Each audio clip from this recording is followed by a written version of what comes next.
Hello students, today we are going to look at chapter 4 and 5 in the novel Sing to the Dawn.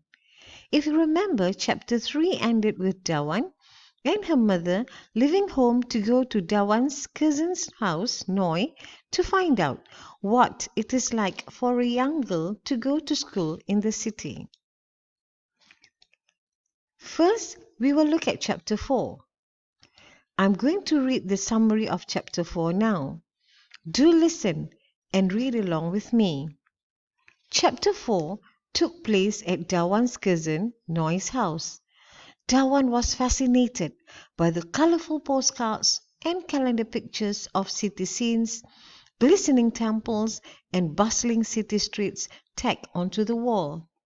She even thought of herself walking through the places. Dawan overheard Noi telling her mother what could a young girl hope to learn alone in the city. There was nothing good and healthy there, and Dawan would become bitter and angry. Noi even said Dawan did not have to go to the city, but to continue her study at the village. Noi told Dawan's mother, unlike Dawan, she went to the city to work. They also had another visitor that day, an army officer who came to collect payment for not drafting Gun, Noi's husband, into the army. All this while, Noi and Gun were lying of how perfect the city was. They told Dawan and her mother what they actually experienced in the city. They had to work extra hard, and yet they were paid less than what they deserved. Just as in the village, there was economic injustices of the lower class. There was also exploitation of child labor, and the presence of European soldiers made the city unhealthy.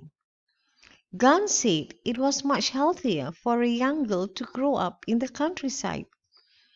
There was at least a semblance of equality and peace in the village. They still had their clones, monks, peasants, students, teachers, peddlers, and shopkeepers all riding up and down on the same clone boats together. However, in the city, rich people rode in big shiny cars while the poor walked. However, Dawan told Noi and Gun that was why she wanted to go to the city. She wanted to study how the system worked and moved and help to find a better one.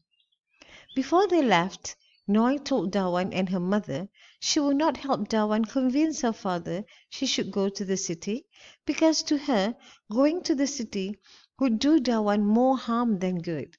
However, Dawan told Noi she wanted to see it for herself. Now, as you can see, there are several themes and moral values that we can learn in chapter 4. For example, in this scene or event, the remark made by Noi about what can a young girl hope to learn alone in the city is gender bias. Now, if Kwai were the one who got the scholarship, do you think Noi would make that remark?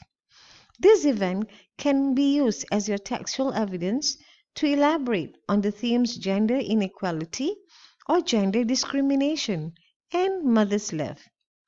Dawan's mother knows how important the scholarship is to Dawan. That is why she is willing to take Dawan to Noi's house, and she points out to Noi why Dawan needs to continue her study in the city. Now, on this slide, we can identify two themes and two moral values. The first theme is ideal versus reality. Sometimes an ideal situation that we think exists may be far from reality. Noi has been telling the villagers, including Dawan, stories of how perfect the city is. However, this is not true, for Noi and her husband have to work very hard to earn a living. The rich and the poor in the city lead a different lifestyles, which to Noi and Gun is very cruel and unfair. This leads us to the theme exploitation of the poor. In the village, the landowners and tax collector exploit the farmers.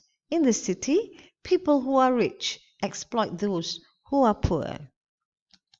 Now let us look at the next slide. Now here, this event takes place at the end of chapter 4. This is a good textual evidence for the theme perseverance, determination, and courage. As you have read, despite Noi and Gun's terrible tales of life in the city, Dawan is still determined to accept the scholarship to study in the city. Though Noi refuses to help Dawan convince her father to allow her to study in the city, Dawan is still determined to go and see the city herself. On this slide is the setting described in chapter 4. The wall of Noi's and Gan's house is full of colorful postcards and calendar pictures of the city scenes. Now can you imagine how Dawai must have felt? Looking at the pictures, imagining herself walking along the streets in the city and being one of the schoolgirls. Next here, I have uploaded pictures of the klongs, which are man-made waterways which are very popular in Thailand. The klongs are used by the people to travel, and as you can see, there are houses by the klongs and even floating markets there. Gan mentioned in this village there is a semblance of equality and peace where the klongs are used by people from different walks of life. It is very different in the city, where rich people travel in cars and the less fortunate travel on foot. Now, let us look at chapter 5. This is also a very important chapter where we can see how the winning of the scholarship has affected Dawan and Kwai's close relationship. Let us read the summary of chapter 5 together. It was evening when Dawan and mother returned home after their visit to Noi's house. Kwai was running to catch up with them, but mother did not want to wait for him. Kwai caught up with Dawan and accused her of trying to get Noi's help to convince father. He even asked if Noi would be coming over to talk to their father into letting Dawan to go to the city. Dawan told Kwai Noi's story of the city, and this surprised Kwai. Dawan realized it would be harder to get father's permission for her to go to the city school now. Kwai asked Dawan if she still wanted to go to the city. Dawan replied she still wanted to go, and just because Kwai did not get the first prize, it did not mean nobody else could go. Kwai then told Dawan he had gone to see teacher and was told he was second in the examination. That meant if Dawan did not go, he would get to go. Dawan told Kwai she was going, as it was her only chance of studying. Unlike Kwai, their father had said that would be the last year he would pay for Dawan's school fee. In fact, Kwai had many more chances, and maybe he would win the scholarship the year after. She insisted that she did win the prize, and Kwai should not take it away from her. Kwai explained the implications of going for further education in the city. He stated clearly that he did not think Dawan, as a girl, would be able to fulfill the responsibilities that came with the scholarship. Dawan insisted that she was capable and able to do so. As they approached their house, Dawan wanted Kwai to promise not to say anything to father. However, he refused to promise Dawan anything. Now in this scene, Kwai tells Dawan he has come second after Dawan in the public examination.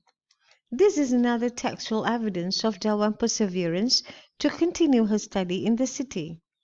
She feels sorry for Kwai, but she will not give up her one and only chance of studying. Now in this slide, we can see several themes and moral values.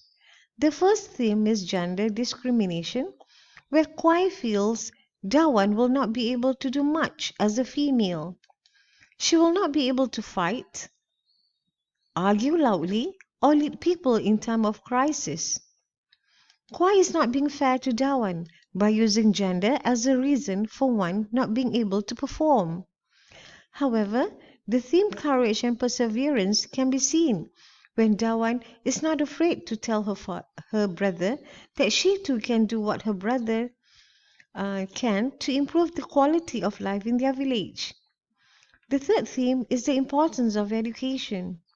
Both Dawan and Kwai realize that winning the scholarship is a responsibility to help others who do not get the same chance. Only with good education can they help to improve the living condition of the people in the village. Well, we have come to the end of the lesson. I do hope all of you have enjoyed listening to my explanation of chapter 4 and 5. Hope to see you again to discuss the rest of the novel soon. Bye.